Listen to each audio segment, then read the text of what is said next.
신약성경 171페이지 요한복음 14장 1절에서 3절 말씀. 자, 우리 같이 한 목소리로 읽어보겠습니다. 자, 시작. 너희는 마음에 근심하지 말라. 하나님을 믿으니 또 나를 믿으라.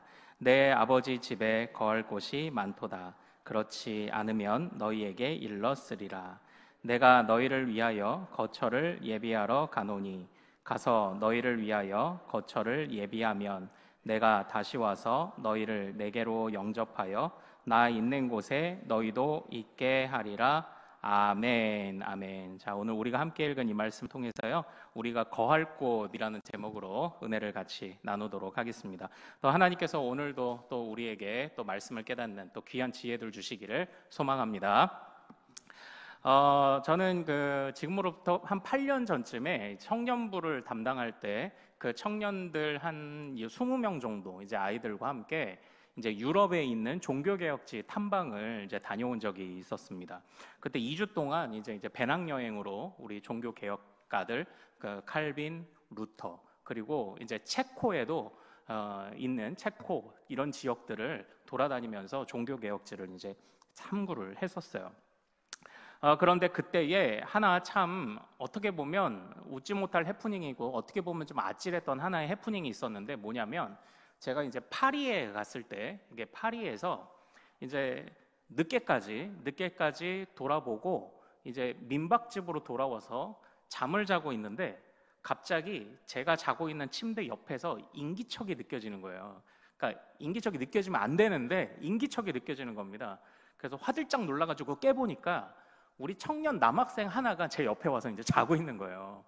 그런데 그래서 깜짝 놀라서 너 왜 여기서 자고 있어? 라고 물어보니까 알고 보니까 저희가 이제 밤 거의 10시, 그때 에펠탑에서 이제 무슨 불꽃놀이가 있다고 해서 늦게까지 그걸 보고, 그러고 나서 거의 10시 넘어서 이제 들어왔는데 이 아이들이 다 들어왔다고 생각했는데 이 아이가 혼자 지하철에서 졸다가 못 내렸던 거예요. 그러니까 이제 저희 실수였죠. 그러니까 인원을 항상 이렇게 세야 되는데 짝꿍을 이렇게 그룹을 지어줬는데 다 왔냐? 그랬더니 다 왔대요. 그래갖고 민박집으로 올라갔는데 이 아이가 그래서 몇 정거장을 지나친 겁니다. 근데 여러분 생각 한번 해보십시오. 외국인들이 우리 나라에 와서 놀라는 게 뭐냐면 밤에 여자 혼자 걸어다닐 수 있다는 것에 굉장히 놀라요. 그것처럼 유럽이나 외국은 남자도 혼자 다닌다는 게 이게 사실은 말도 안 되는 거예요. 그러니까 그 친구가요, 몇 정거장 지나쳤는데 다시 반대쪽 플랫폼으로 와서 파리의 지하철을 타고, 근데 파리의 지하철이요 굉장히 음산합니다. 불쾌한 냄새도 나고 음산해요. 우리나라처럼 그렇게 쾌적하지 않아요. 역으로 한 3정거장을 돌아와야 했고, 나와서 지하철역에서부터 민박집 숙소까지 오는 한 200m를 오는데 가슴이 너무 떨려가지고 자기도 정말 죽을 뻔했다라는 거예요. 근데 또 하필이면 자기와 같은 방을 쓰는 멤버들이 방문을 이제 안전해야 되니까 잠그고 자고 있는데, 열고 열다 보니까 제가 있던 방문만 열렸다는 거예요. 그래가지고 제 옆에 와갖고 이 녀석이 잔 거예요. 그래서 제가 다독거려줘가지고 이제 옆에서 침대에서 이제 싱글 침대에서 같이 이렇게 찡겨가지고 이제 잠을 잤던 그런 일이 있었습니다. 근데 사실 이제 생각을 해보면요, 이제 웃지 못할 해프닝이기도 하고 이제 아찔한 순간이기도 하잖아요. 근데 생각해 보니까 우리가 낮에 다닐 때, 아니 밤늦게 다닐 때에도 사실 이런 걱정을 안 해봤었던 것 같아요. 왜 그러냐면 20명이 같이 다녔기 때문입니다. 같이 다녔기 때문이고 함께 다녔기 때문에 사실 걱정을 안 했어요. 그러니까 파리에서 지하철역에서 티켓을 끊으려고 하면은 사람들이 이렇게 와서 남자들이 이게 둘러칩니다. 그리고 서로를 눈치를 봅니다. 왜 그럴까요? 소매치기들인 거예요. 그리고 또 어디 유명 관광지를 가면은 일단은 자기가 갖고 있는 물건 파는 사람들 있죠. 물건을 이렇게 던져요. 그럼 깜짝 놀라서 받잖아요. 그럼 야, 너 그거 네가 가져갔잖아. 돈 주고 사. 이렇게 해서 강매를 하는 거예요. 그날도 아니나 다를까 몇몇 저희 지체들이 티켓을 사려고 할 때 주변에 이제 소매치기들이 몇 명 이렇게 둘러쌉니다. 그럼 그걸 빨리 알아챈 우리들, 이제 남학생들 한 10명, 덩치 좋은 녀석들이 가서 그 사람들을 또 쫙 둘러싸요. 그러면 슬금슬금 눈치 보다가 또 도망가고, 이제 거기서 우리가 함께 다녔기 때문에 무서운 줄 몰랐던 거죠. 같이 있었기 때문에 무서운 줄 몰랐습니다. 그런데 어떻게 됩니까? 혼자 떨어져서는 이렇게 무서운 거예요. 그 지하철에서 그 200m 오는 걸 그렇게 이제 무서워했던 겁니다. 우리가 신앙생활을 하면서요, 이제 얻는 많은 유익들이 있을 것입니다. 근데 그러나 그 중에 가장 중요한 것을 꼽으라면 저는 바로 이렇게 함께 한다는 것, 우리가 되었다는 그 힘이 저는 우리가 신앙생활을 하는 데 있어서 중요한 열매 중에, 중요한 유익 중에 하나라고 생각을 합니다. 함께 있으면 이렇게 겁이 없어져요. 우리가 같이 있으면 이렇게 두려울 게 없어지는 거예요. 그런데 우리가 신앙생활을 하면서 우리는 누구와 함께 합니까? 바로 주님과 함께 하는 줄 믿습니다. 주님과 함께 하는 거예요. 우리가 주님과 함께가 되었고요. 그리고 주님을 믿는 백성들이 우리가 되는 겁니다. 우리가 이 공동체를 가지고 있다는 것이 얼마나 담대한 것인지. 그래서 이 담대함이라는 것이 우리 안에 생겨나는 것, 저는 이게 우리가 신앙생활을 하는 중요한 유익이라고 생각을 합니다. 혼자서는 힘들어요. 그러나 같이 하면 할 수 있고요. 같이 하면 힘이 생기는 겁니다. 그것이 정말 우리가 신앙생활을 하는 중요한 유익이 아닐까라는 그런 생각을 합니다. 오늘 우리가 읽은 이 14장의 본문은요, 바로 이 함께 그리고 우리가 되는 것에 중요한 가치를 말씀하고 있는 그런 본문입니다. 바로 우리가 누구와 함께 한다? 그리스도와 함께예요. 그런데 그리스도와 함께 하는 것이 앞으로 어떻게 확장되어 가는지를 이제 오늘 우리가 그리스도와 함께 하는 것이 어떤 유익들을 주는지, 얼마나 놀라운 담대함을 주는지 오늘 본문을 한번 살펴보기를 원합니다. 오늘 본문에서는요, 이제 중요하게 살펴볼 단어가 사실은 이제 먼저는 2절과 3절입니다. 우리 2절, 3절 같이 한번 다시 읽어보겠습니다. 자, 시작. 내 아버지 집에 거할 곳이 많도다. 그렇지 않으면 너희에게 일렀으리라. 내가 너희를 위하여 거처를 예비하러 가노니 가서 너희를 위하여 거처를 예비하면 내가 다시 와서 너희를 내게로 영접하여 나 있는 곳에 너희도 있게 하리라. 아멘. 이렇게 되어 있어요. 자, 우리 2절과 3절에 우리 좀 공통적으로 나타나는 표현들을 좀 한번 찾아볼까요? 네, 어떤 표현들이 공통적으로 나타나고 있습니까? 2절과 3절에? 네, 2절과 3절에 어떤 표현들이 있습니까? 지금 잘 찾으신 것 같은데요. 자, 2절 하반절과 3절 상반절에 너희를 위하여 라는 공통점 찾으셨습니까? 그리고 거처를 예비하면 이런 공통점이 있다는 거 찾으셨습니까?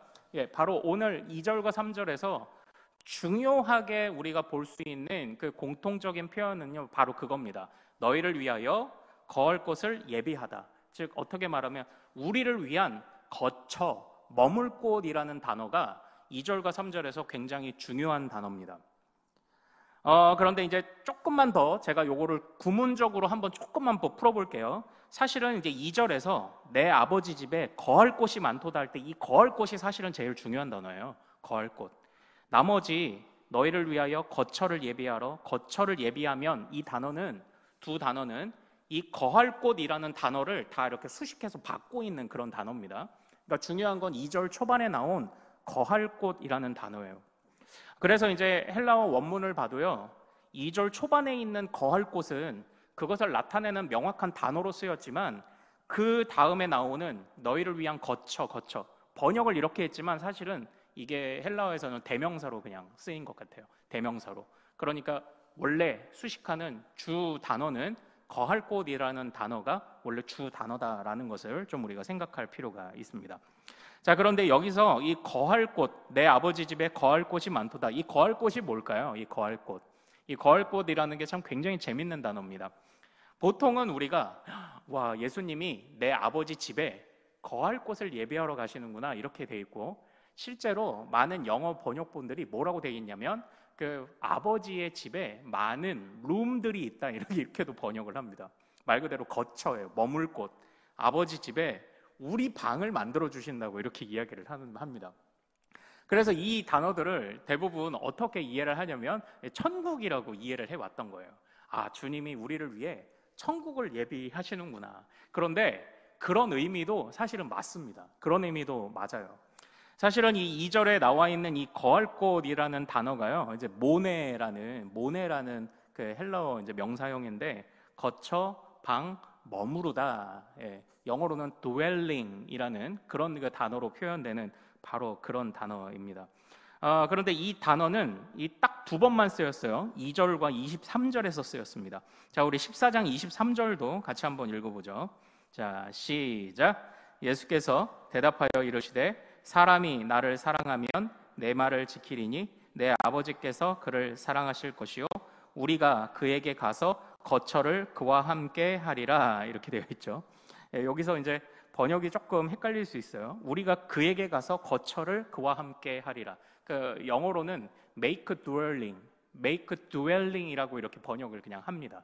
예, 내가 가서 아버지 집에 그를 위한 거처를 만들겠다. 예, 이렇게 머물 곳을 만들겠다. 그냥 이렇게 번역돼요. 그러니까 사실 23절과 2절은 그러니까 같은 얘기를 하고 있다. 이렇게 생각하시면 됩니다. 자, 그런데 이 딱 신약에 두 번만 나오는 이 단어가 굉장히 재밌는 게 뭐냐면 이 단어가 명사로서는 모네인데 이게 동사로서는 매노어라는 단어에서 이제 왔거든요. 거하다. 그런데 우리가 읽은 이 단락 안에 이 거하다라는 동사가 또 쓰인 곳이 있습니다. 이제 그게 이게 어디냐면은 자, 우리 이 동사를 같이 한번 찾아보겠습니다. 먼저는 10절입니다. 자, 우리 10절 말씀 같이 한번 읽어보도록 하겠습니다. 자, 시작. 내가 아버지 안에 거하고 아버지는 내 안에 계신 것을 내가 믿지 아니하느냐. 내가 너희에게 이르는 말은 스스로 하는 것이 아니라 아버지께서 내 안에 계셔서 그의 일을 하시는 것이라. 아멘, 아멘 이렇게 돼 있죠. 또 17절도 같이 한번 읽어보겠습니다. 자, 시작. 그는 진리의 영이라. 세상은 능히 그를 받지 못하나니 이는 그를 보지도 못하고 알지도 못함이라. 그러나 너희는 그를 아나니 그는 너희와 함께 거하시며 또 너희 속에 계시겠음이라. 아멘 이렇게 되어 있어요. 그러니까 지금 이 14장을 이끌고 있는 중요한 단어는 이 바로 거하다, 거할 곳이라는 이 단어인 거예요. 예, 거하다라는 모네라는 동사와 그리고 메노라는 동사와 그리고 거하는 곳이라는 모네라는 이제 명사가 이 단락을 이끌고 있는 중요한 표현입니다. 그런데 지금 그러니까 단어가 4번이 사용된 겁니다. 그런데 2번은 우리가 처음 읽은 대로 2절과 23절에서 장소적 개념으로 아버지 집에 내가 너희의 거처를 마련할 거다라고 이렇게 되어 있는데 우리가 지금 읽은 이 10절과 17절에서는 이게 장소적 개념이 아니에요. 어떤 개념입니까? 10절을 다시 한번 잘 보십시오. 뭐라고 얘기합니까? 지금 예수님이 말씀하시는 겁니다. 아버지가 내 안에 계시다. 이제 이렇게 할 때 또 이 단어를 사용한 겁니다. 그리고 또 17장에 보면은 진리의 영이 너희 안에 거하실 것이다 라고 할 때 또 이제 이 단어를 사용한 거예요. 그러니까 이 14장 안에 지금 이 거할 곳, 거하다라는 단어가 2가지 용례로 쓰인 거예요. 그러니까 언뜻 보면 이거는 그냥 우리를 위해 천국만 나중에 내가 아버지 집에 들어가는구나만 생각할 수 있지만 아버지가 예수님 안에 예수님이 아버지 안에 머물고 있다 또는 연합한다 하나다라는 것을 의미하는 데에도 이 단어가 지금 쓰이고 있다라는 겁니다. 그러니까 지금 이 14장 안에서요 아버지 집에 머물 곳이 많다라고 하는 이런 의미는요 2가지를 다 봐야 돼요.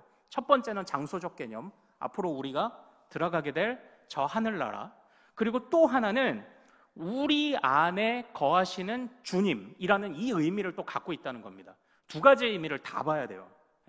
그러니까 예수님이 자꾸 이제 가셔서 거처를 마련해 주신다라고 할 때 천국이 내 집이다. 천국에 내 집을 마련해 주신다. 그것만이 아니라 성부 안에 성자가 있고 성자 안에 성부가 있듯이 우리 안에 하나님이 거하시게 하시겠다는 이 의미로도 이 단어를 보아야 한다라는 것입니다.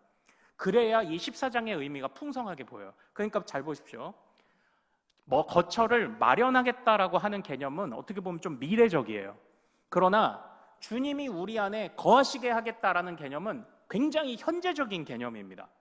그러니까 믿음에 있어서 미래의 요소뿐만 아니라 현재에도 우리와 함께 하시는 주님을 가르칠 때 바로 지금 이 표현을 쓰고 계시다라는 거예요.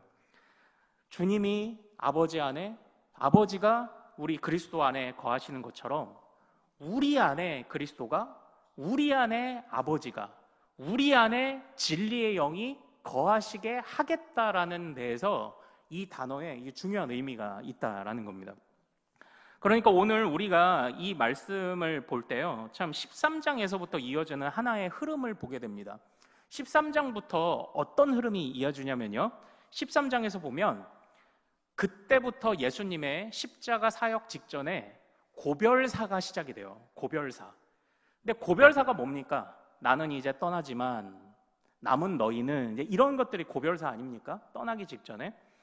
그때부터 예수님이 자꾸 떠나가신다고 이야기를 합니다. 자, 우리 13장 1절로 한번 가볼까요? 13장 1절. 자, 13장 1절 읽어보도록 하겠습니다. 자, 시작.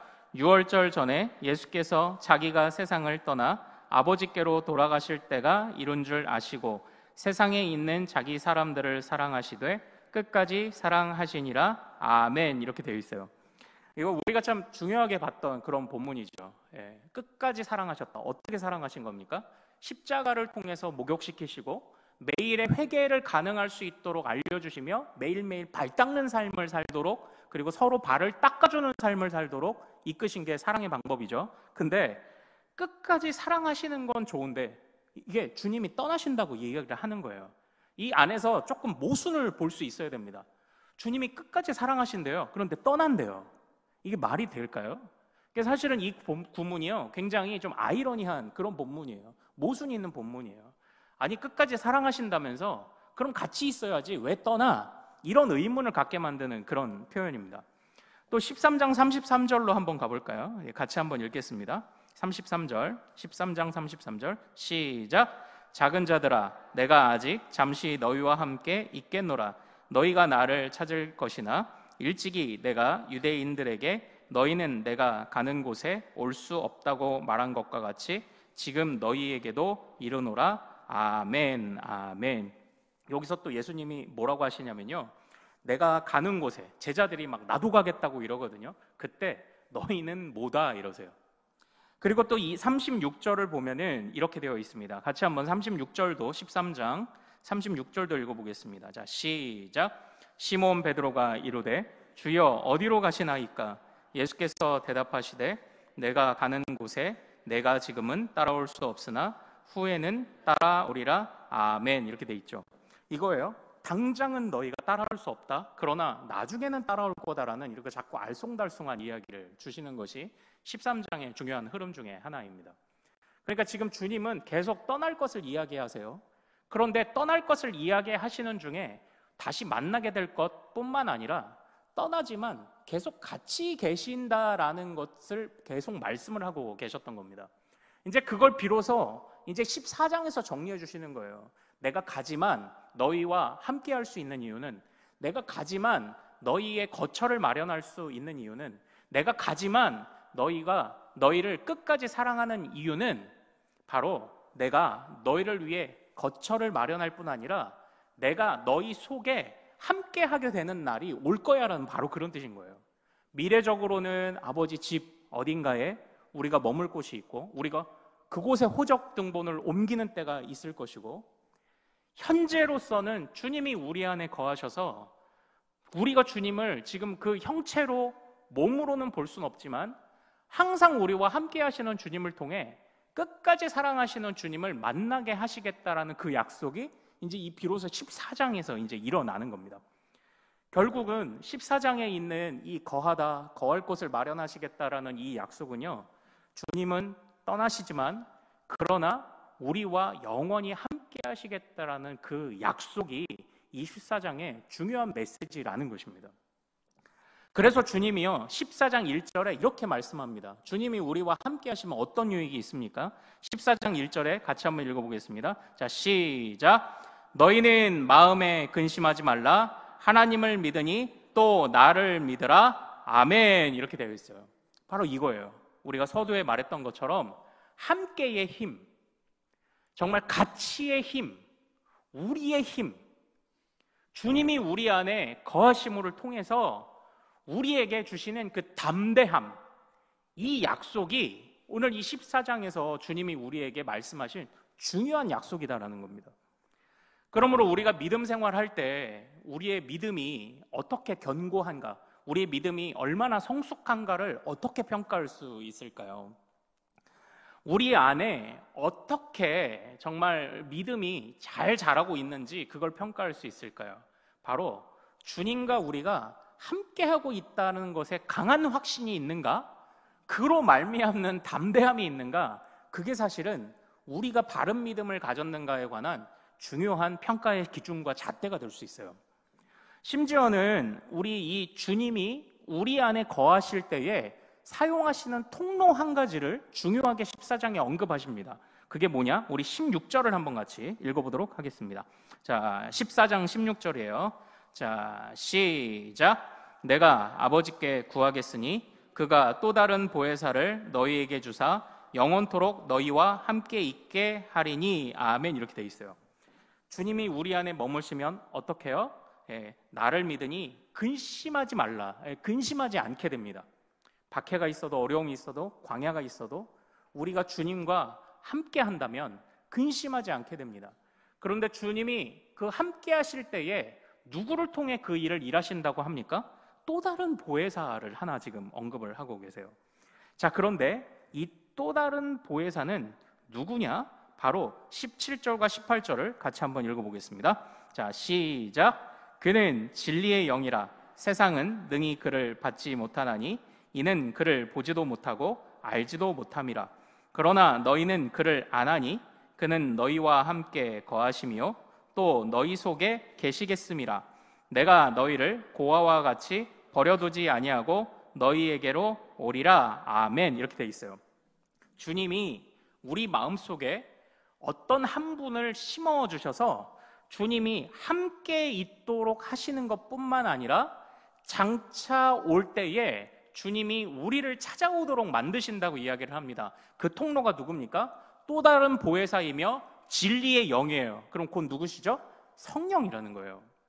우리는 여기서 성령님에 관한 온전한 가르침 하나를 보게 됩니다. 우리는 보통 이제 성령님이라고 하면 어떻게 생각하면 이게 많은 뭐 은사들이나 이제 이런 것들이 나타나야 우리가 성령이 충만했다라고 이렇게 생각하잖아요. 그런데 아니에요. 오늘 본문을 통해 주님이 주시는 성령 충만의 증거는 내가 하나님과 함께하고 있다는 것을 굳게 믿는 믿음이 성령이 우리와 함께 하신다는 중요한 증거라고 지금 말씀하고 있는 겁니다. 그래서요 6절에 보면은 예수님이 이런 말씀, 우리가 잘 아는 말씀을 하세요. 자, 6절 말씀 같이 한번 읽어보죠. 시작. 예수께서 이르시되 내가 곧 길이요 진리요 생명이니 나로 말미암지 않고는 아버지께로 올 자가 없느니라. 아멘. 잘 하시는 말씀이죠. 지금 예수님이 하시는 일과 성령님이 하시는 일이 동일해요. 성령님이 우리 안에 거하셔서 우리를 진리의 영으로 이끄시고 또 다른 보혜사가 돼서 이끄시는데, 길이요 진리요 생명 되셔서 아버지께로 우리를 이끄시는 예수님의 사역과 성령의 사역이 동일한 걸 지금 볼 수 있어야 됩니다. 그러므로 성령 충만이라는 것은 무엇일까요? 막 은사가 막 나타나는 겁니까? 그것도 있겠죠. 그러나 성령 충만의 가장 중요한 증거는요, 우리 안에 삼위 하나님이 내 안에 계시다는 강한 확신, 그로 말미암는 담대함, 두려워하지 않고 고민하지 않는 마음, 그리고 그 삼위 하나님이 내 안에 계시다는 감격, 바로 이것이 사실 성령 충만의 중요한 증거라는 것을 오늘 말씀을 통해서 배우시기를 소망합니다. 오늘 말씀 속에서 그러니까요, 이 삼위 하나님이 다 등장했습니다. 예수님이 아버지 안에 거하신대요. 또한 아버지 안에 예수님이 거하시는 것뿐만 아니라 예수님 안에 아버지도 거하신답니다. 또 그 예수님 안에 성령이 거하신답니다. 그런데 그 예수님은 우리 안에 거하신답니다. 그리고 성령이 우리 안에 거하시고요, 아버지의 집에 우리의 자리를 만드시겠답니다. 결국 오늘 이 14장의 본문이 우리에게 강조하는 바가 무엇냐고요? 삼위 하나님이 나와 함께 계신다. 결국 주님의 십자가를 통해 우리에게 주시고자 했던 가장 큰 유익이 무언가요? 우리가 삼위 하나님과 함께 한다는 것, 그것을 우리에게 주시기 위해 그 십자가를 지신 것 아닙니까? 정말 이런 놀라운 일들이 하나님, 예수께서 우리에게 행하신 그 십자가 고난의 중요한 유익이다라는 겁니다. 우리가 거할 곳이 어디예요? 그러니까 우리가 거할 곳, 우리가 같이 한번 따라봅시다. 우리가 거할 곳은 주님 품이다. 네, 그거예요. 미래도 아니요, 지금도. 네. 우리가 주님과 함께 거하고 있다는 바로 그 사실. 네. 왜 주님이 우리 안에 거하십니까? 네, 고와 같이 우리를 버려두지 않으시기 위해 거하시는 거예요. 고와 같이 우리를 버려두지 않으시기 위해 우리와 함께 하심을 믿으시길 소망합니다. 근심하지 않도록 우리와 함께 하심을 믿으시기를 소망합니다. 이거예요. 삼위 하나님이 나와 함께 하시다. 내가 삼위 하나님 안에 있고 삼위 하나님이 내 안에 있다는 것이 우리의 중요한 감격이 되어야 한다라는 것입니다. 사실은요, 여기서 이제 이 거하다, 머물다라는 이 단어 있잖아요. 이 메노라는 동사와 모네라는 이 명사와 사실은 이게 요한복음에서 가장 먼저 언제 나왔는 줄 아십니까? 요한복음 1장에 보면 예수님이 세례를 받으실 때 성령이 비둘기같이 임하여 그의 위에 머물렀다라는 그런 구절이 등장을 합니다. 그때 그 머물렀다라는 그 표현이 바로 오늘 이 거하다라는 이 메노라는 동사예요. 그런데 그때 1장 33절에서 굉장히 중요한 표현 하나를 세례 요한이 이야기를 합니다. 그게 뭐냐면, 내가 물로 세례를 베풀 때 성령이 내려서 누구 위에든지 머무는 것을 보거든 그가 성령으로 세례 베풀어 성령을 나누어 주시는 분이라는 것을, 성령의 은혜를 나누어 주시는 분이라는 것을 너희가 알아라 라고 그렇게 이야기를 했던 거예요. 그러니까 이 거하다라는 이 단어가 증명하는 바가 무엇입니까? 예수님이 세례 받으실 때 성령이 비둘기처럼 거한 거예요. 아버지의 영이 비둘기처럼 거하면서 이 거하다라는 이 표현을 통해 이 예수님이 진짜 메시아라는 것을 드러낸 거예요. 마찬가지로 오늘 예수님이 우리를 위해 죽고 사시며 떠나시지만 성령을 보내주셔서 우리와 함께 하시고 어떻게 해서든지 우리 안에 거하시게 하는 그 중요한 유익이 무엇입니까? 담대함도 있겠죠. 삼위 하나님과 연합함도 있겠죠. 그러나 그것이 모두 귀결되는 바가 무엇이냐면요, 우리가 하나님의 자녀라는 거예요. 성령이 머무는 자가 진짜 메시아다라는 것에서 이 단어를 그의 신분을 증명하는 단어로 쓴 것처럼 오늘날 우리가 주님과 함께함을 신뢰하고 믿는 것, 그것을 통해 내가 하나님의 자녀라는 것을 강하게 주님이 우리 안에 그 확신을 주시는 겁니다. 그러니까 이제 두려움이 사라지는 거죠. 그러니까 낙심도 하지 않게 되는 것 아닙니까? 정말 주님이, 그래서 우리 믿음의 선배들이요, 그들이 누렸던 가장 큰 은혜, 하나님이 주신 은혜 중에 가장 그들이 깊이 고백했던 것 중에 하나가 무엇일까요? 자, 우리 같이 한번 따라해 볼까요? 주님, 내 안에 사심. 우리 믿음의 선배들이 얼마나 이것을 참 중요하게 여겼는지, 주 내 안에 사심. 이것이 그들의 기도할 수 있는 이유였어요. 박해받는 중에도 담대할 수 있는 이유였습니다. 그들이 지금의 상황이 아니라 미래를 꿈꾸고 소망할 수 있는 이유였어요. 딱 하나입니다. 주 내 안에 사심.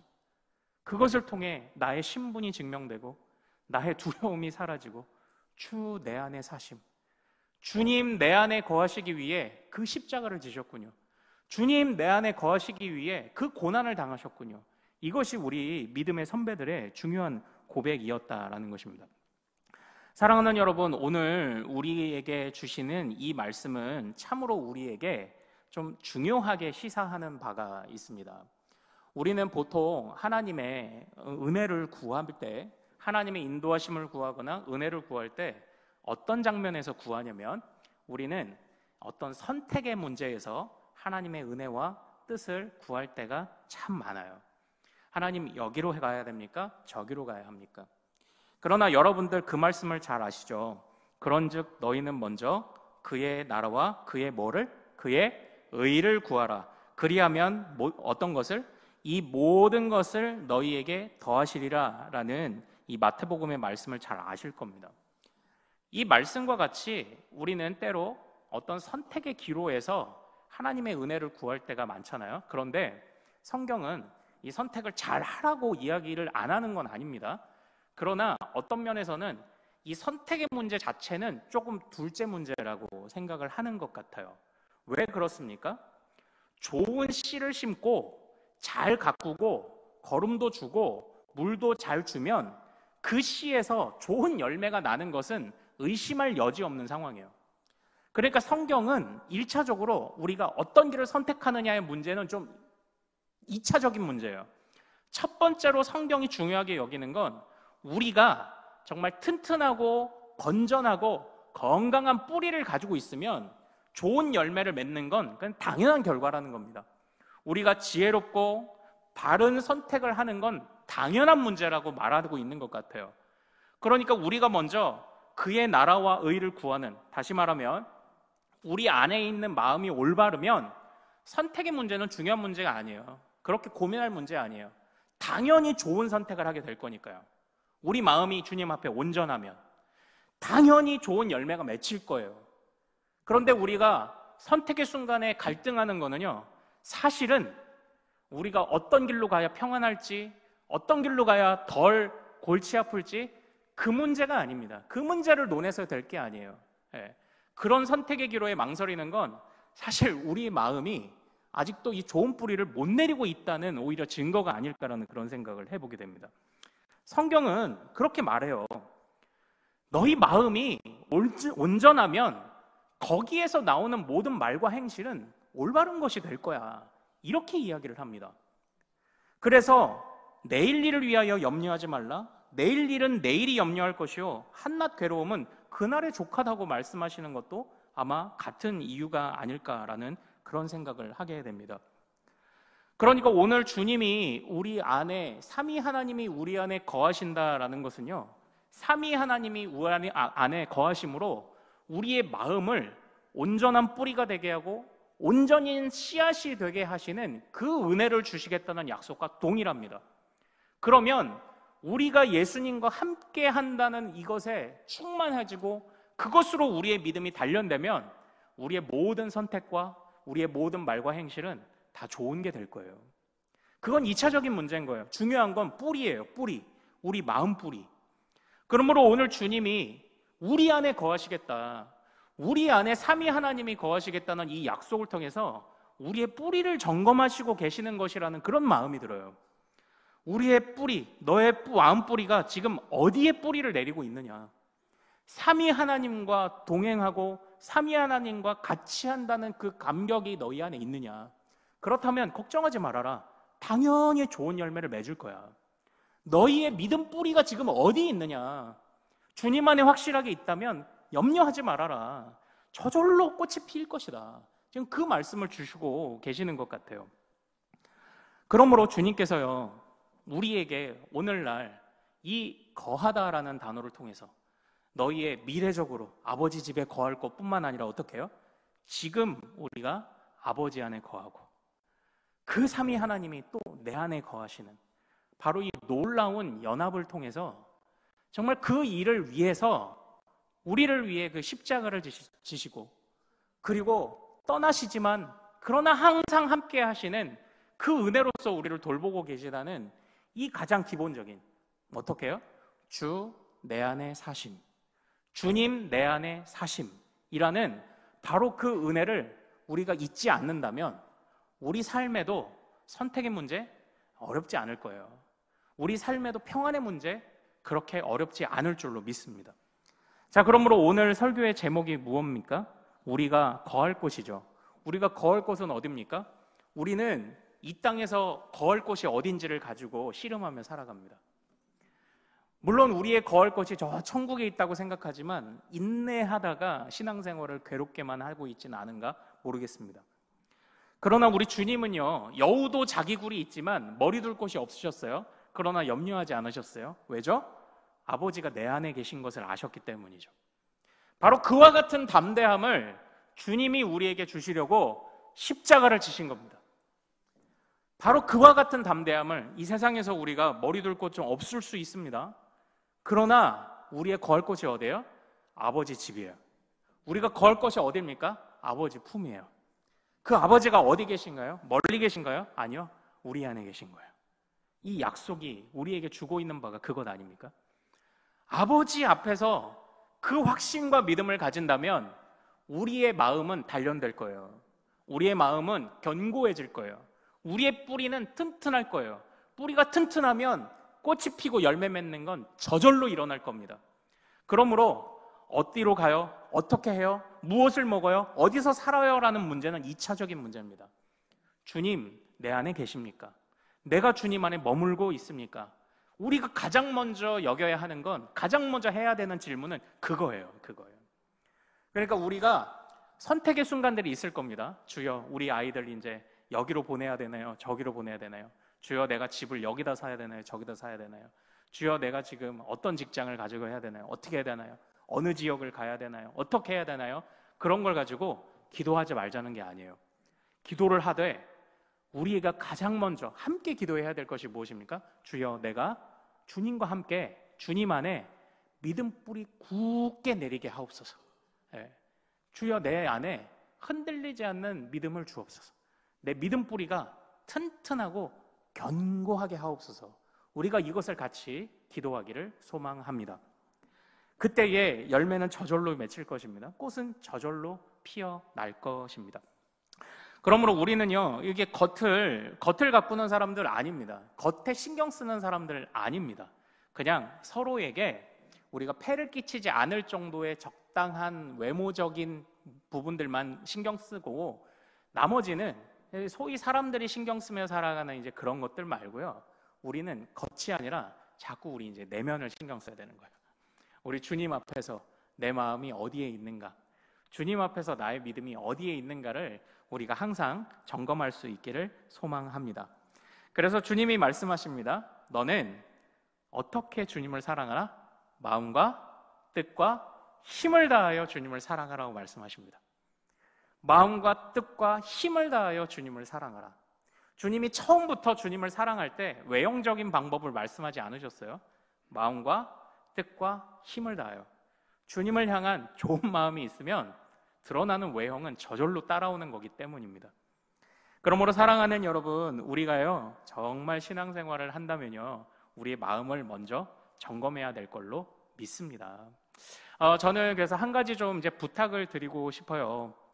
이전에 이제 제가 우리 지금도 이제 10월 27일 또 집회도 하고 그러잖아요. 근데 제가 염려되는 바가 있다고 하나 좀 말씀을 드린 적이 있습니다. 이제 그게 뭐냐면, 저도 예전에 이제 그 신대원에서 송전탑 문제로 한전 앞에 가서 시위도 해보고 했는데 그 송전탑 문제가 해결이 안 됐어요. 시위도 하고 예배도 하고 기도회도 했는데 그 이후에 우리가 할 수 있는 열심을 다하지 않으니까 그냥 한번 행사 치르다 끝난 거예요.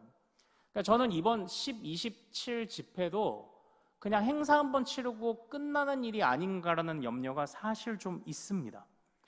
그리고 우리가 어떤 특별한 일이 있을 때 미스바 대성회로 그의 백성들을 모이게 한 것처럼 특별 집회를 할 수도 있어요. 그러나 한번 잘 생각해 보십시오.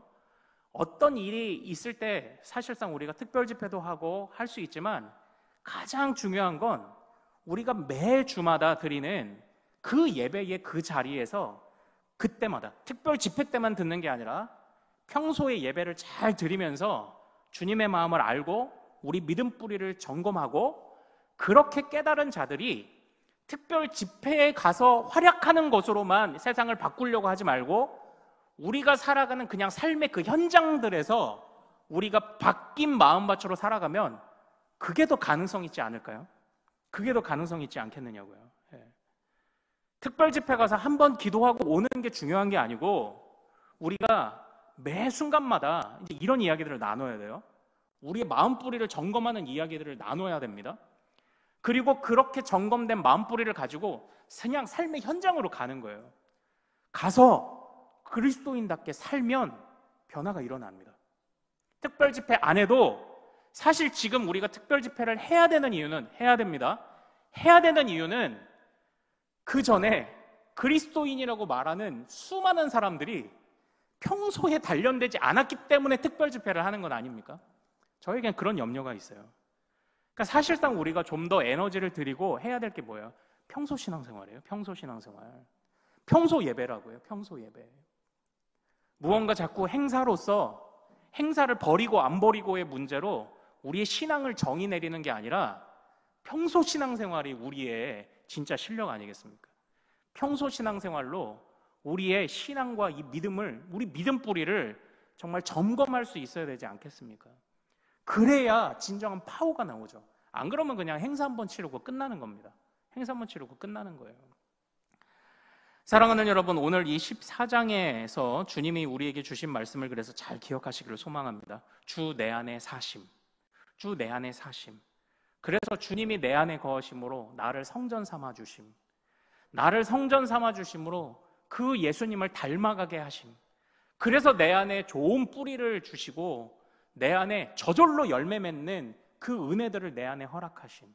이것이 우리 믿음에 있어서 1차적으로 점검되어야 하는 바로 목표가 되기를 원합니다. 우리의 내면이 주님 앞에 점검될 때 놀라운 일은 반드시 일어날 줄로 믿습니다. 그럼 우리는 어떻게 해요? 주님 앞에 우리의 마음과 뜻과 힘을 먼저 항상 점검하는, 왜요? 주님이 우리 안에 거하시는데 어찌 우리가 성전을 더럽게 할 수 있겠습니까? 우리를 먼저, 우리 마음 뿌리를 먼저 주님 앞에 점검할 수 있는 모든 믿음의 가족들 되시기를 소망합니다. 자, 우리 같이 우리 찬양하고 좀 기도하기를 원하는데요. 자, 믿음이 없이는 주님, 제 마음이 너무 둔해서 주님을 볼 수 없습니다. 예수님의 십자가 사역을 믿는 자는 삼위 하나님이 내 안에 계심을 신뢰하고 확신합니다.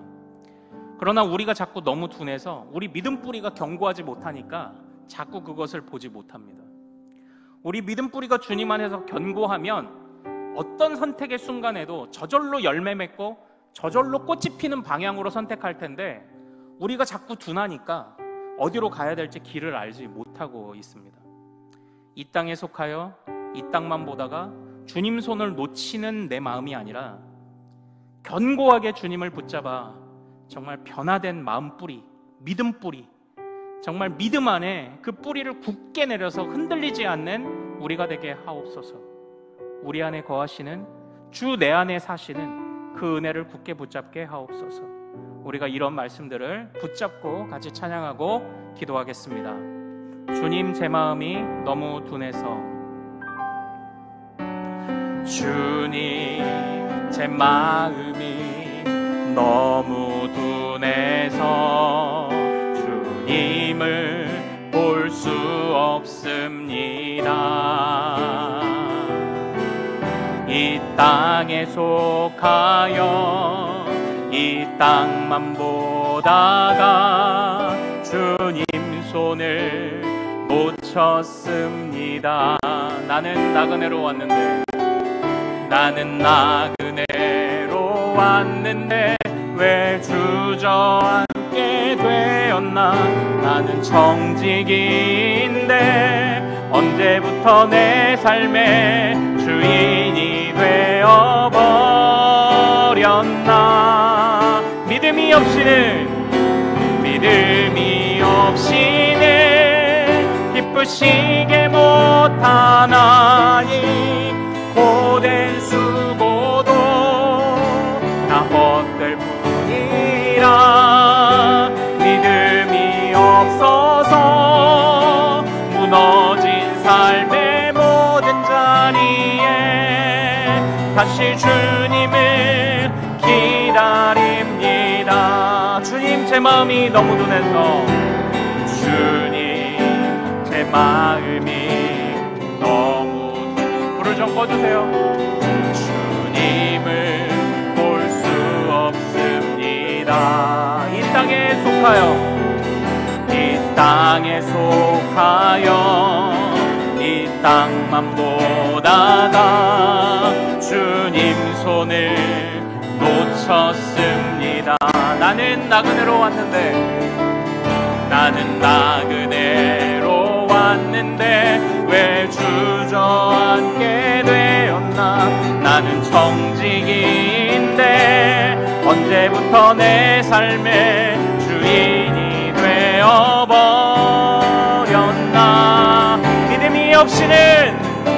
믿음이 없이는 기쁘시게 못하나. 주를 찾는 자 하늘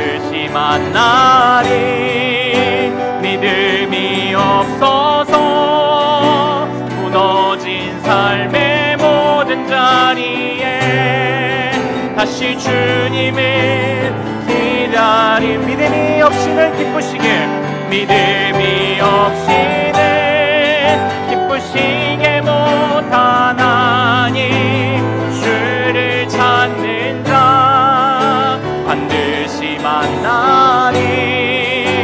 믿음이 없어서 무너진 삶의 모든 자리에 다시 주님을 기다리니, 다시 주님을 기다립니다.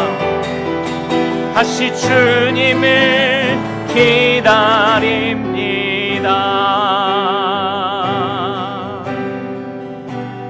자, 우리 이 시간 같이 또 말씀을 생각하며 좀 기도하기를 원합니다. 주님이 우리에게 주시는 가장 큰 유익이 오늘 이 14장에 무엇이라 말씀하셨습니까? 먼 훗날 우리를 위한 거처, 우리를 위한 방을 아버지 집에 마련하는 것뿐만 아니라 주 내 안에 사심, 주님이 내 안에 거하심, 그래서 나를 주의 성전 삼아 주심이 주님의 가장 큰 은혜라고 지금 이야기를 하고 있습니다. 하늘과 땅의 주인이 내 안에 계시기 때문에 걱정도 하지 말고 염려도 하지 말라고 이야기를 합니다. 세상 것에 자꾸 눈을 두지 말라고 이야기를 합니다. 그저 우리의 믿음 뿌리가 주님 안에서, 우리 안에 계신 주님 안에서 정말 정직하다면, 우리의 마음과 뜻과 힘을 다하여 주님을 사랑한다면 좋은 열매 맺게 될 거고, 좋은 행실이 따라올 거고, 좋은 선택을 하게 될 거고, 좋은 결과가 오게 될 것에 관해 염려하지 말라고 하십니다. 그러나 우리는 무언가 순서가 잘못된 것 같습니다. 주여, 어디로 가야 합니까? 어떻게 해야 합니까? 염려가 많고 두려움이 많습니다. 무엇을 선택해야 될지 알지 못합니다. 주님이 혹여라도 길을 가르쳐 주셔도 내 뜻과 다르면 자꾸 주저합니다. 아멘이 안 됩니다. 그리고 또 무슨 일이 있을 때 우리가 특별한 집회를 갖는 것도 좋습니다. 그러나 평소에 단련되지 않은 사람은 절대 특별한 집회에 의해서도 열매를 거둘 수가 없습니다. 평소에 튼튼하게 가꾸어진 땅에서 좋은 열매가 맺히는 거지, 그냥 한번 걸음 한번 세게 줬다고 해서 그 땅이 제대로 기경되는 게 아닙니다. 처음부터 농부가 그 밭을 뒤집어 엎고 갈아주고 병충해가 생길 때마다 살펴보고 돌아보고 마르지 않나 물을 주고 평소에 잘 가꾼 밭이 좋은 열매를 맺게 되는 것입니다. 오늘 주님이 우리에게 그것을 명령하십니다. 주님이 내 안에 거하시는데 너희의 믿음이 어디에 있느냐?